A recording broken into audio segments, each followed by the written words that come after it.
Hey dads and coaches, welcome to Whiteboard Wednesdays. I'm Coach Mack with Authority Football. Today we're going to talk about how to run the boot pass from your shotgun. We see a lot of teams that have struggled converting their effective play action passes that they run from under center and converting and getting the same effectiveness when they move into shotgun.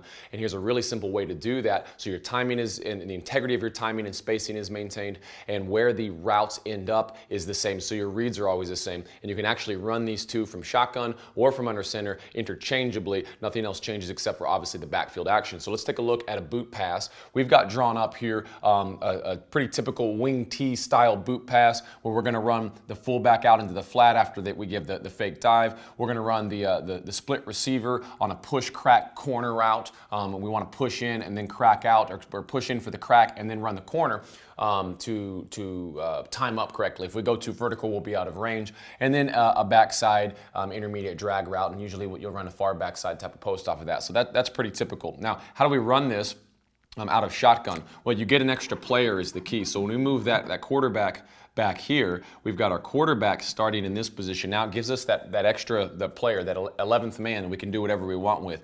That 11th man is still going to be responsible for this route, and we still want to get him to that route. And there's really two ways you can do that without messing with anything else that you're doing here.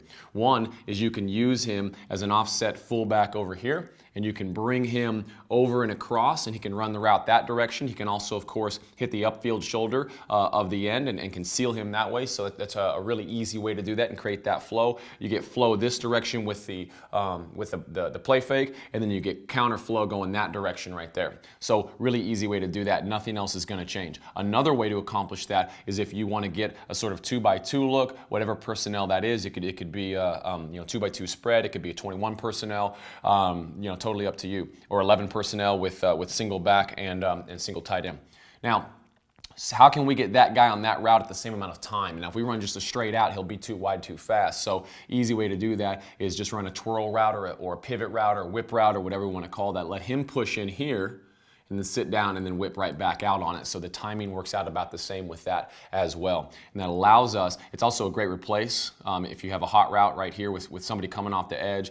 After we give that fake, quarterback can come here and hit that hot if there is someone coming unblocked. If not, he simply sells that around. Right about the time this is twirling, he opens up, and this guy opens up right here. Now we got a lot of stuff drawn, but the read on this, of course, is we want the vertical if we got it. So we read in the corner first.